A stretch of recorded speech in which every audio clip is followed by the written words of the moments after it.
cleansing ng soul natin ay yung sa repentance. Cleansing po siya ng soul natin. Energetically cleansing po siya. Nasa soul level po kasi yung pinaka-benefits ng salitang repentance. Kapag marunong po tayo magpapatawad, yan po yung tagabura ng ating mga kasalanan. Dahil po, when a person ay marunong po siya magpatawad,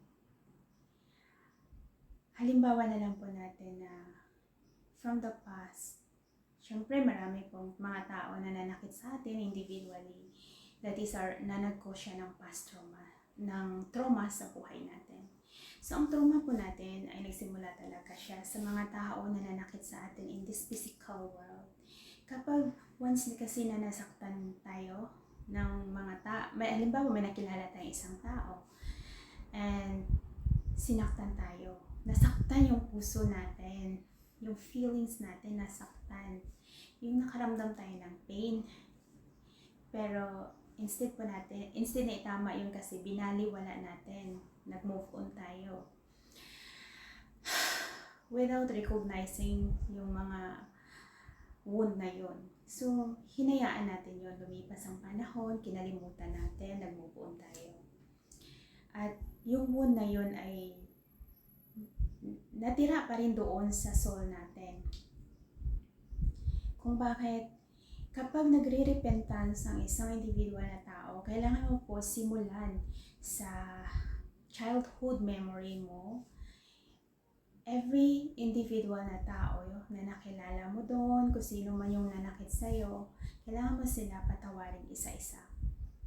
Kailangan mo i-recognize yung event na yun. Parang babalikan mo siya sa memory mo using the illusion complex kasi. Once na i-recall mo yung memories of the past sa mga tao na nakit sa'yo, ramdam mo pa rin kasi yung sakit at kirot sa puso mo. Dahil po, andun pa rin yung wound. Dahil hindi pa rin po siya burado sa energy field natin. Kung bakit ramdam mo pa rin yung sakit. Minsan nga kung may ibang tao na magpapaalala sa'yo ng memories na yun, ng wound na yun, nasasaktan ka pa rin eh. Andun pa rin yung galit mo. Kung bakit we need to return sa childhood natin, isa-isahin natin yung recognize. Dahil po, may mga soul contract po kasi tayo na nagagawa in this physical world. Before tayo na-incarnate, may soul contract na po tayo. And dahil po yan sa soul contract ng past life natin, sa mga past experience. So, may soul contract na po tayo bago tayo ma-incarnate in this physical human body. At habang nabubuhay tayo in this physical world, meron pa rin tayo, may nakakagawa pa rin po tayo ng soul contract na hindi natin namamalayan. And dahil po dun sa mga soul contract, nag-a-attach po kasi yung energy nila sa energy field natin. Halimbawa po, since childhood natin, may nakilala tayong mga tao na nanakit sa atin. Pero hindi natin sila pinatawad kung bakit yung energy nila naka-attach pa rin sa energy field natin. At kapag may mag-recall nung wound na yon, kung bakit ramdam natin yung sakit, and ginagambala po tayo using our visualization, yung parang hindi po tayo pinapatulog ng maayos, yan po yung triggering sa atin. Mentally, emotionally po nagtitrigger po kasi siya. And when the event will trigger, mabivisualize mo yung mga pangyayari. Makikita mo siya, clear, mararamdaman mo kung gaano kasakit. Kung may pain pa siya, masakit. Pero once na i-forgive mo yun isa-isa, kailangan mo siyang sabihin, i-pray over mo lang siya kay God na galing sa puso mo, sabihin mo lang, God, ito pala tong tao na to, sinaktan ako dati. At pinapatawad ko na po tong tao na to sa mga nagawa niyang pagkakamali. Alam ko din na may mali ako na nagawa. Siyempre, i-recognize mo kung anong mali mo doon.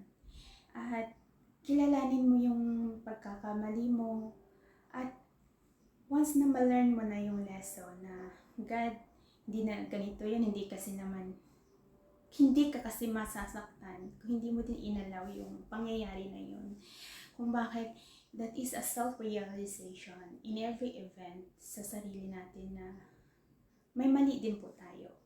Hindi po natin pwede isisi sa mga tao lang na nanakit sa atin yung mali. But we need to recognize na may pagkakamali din tayo sa sarili natin. Kung bakit we need to recognize na yung mali natin. At kailangan natin sabihin kay God kung ano yung lesson na natutunan natin every event.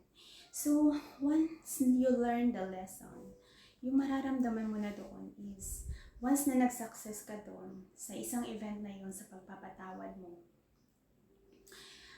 ang mararamdaman mo doon is love. Na wala nang gugulo sa mind mo, mentally and emotionally. Walang magti-trigger dyan. Kung halimbawa, one time mag-trigger man po yung event na yon, makikita mo yung event na yon, pero yung feelings mo, walang galit. Parang wala na, parang love na lang yung natira sa'yo na wala na talaga yung galit, as in mapayapa yung pakiramdam mo kapag buong-buo yung pagpapatawad mo. At darating yung araw na as in, hindi na siya mag-trigger sa puso mo. Dahil po, kapag nagpapatawad ka, sa soul level kasi, di ba may mga bridges kasi yun dahil we can enter different timeline according sa what we think, sa iniisip natin. So, we can go to the past and future. So, when we recognize our mistake in the past, so, kailangan natin doon i-recognize, tapos yung bridges na yun, every individual na tao, yun yung kailangan natin sunugin.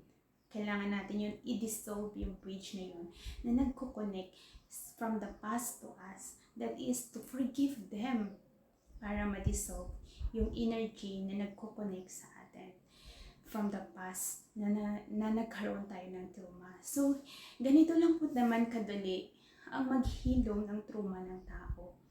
Ganito kadali para mag-cleansing ng soul ng tao. Kailangan lang po talaga siya ng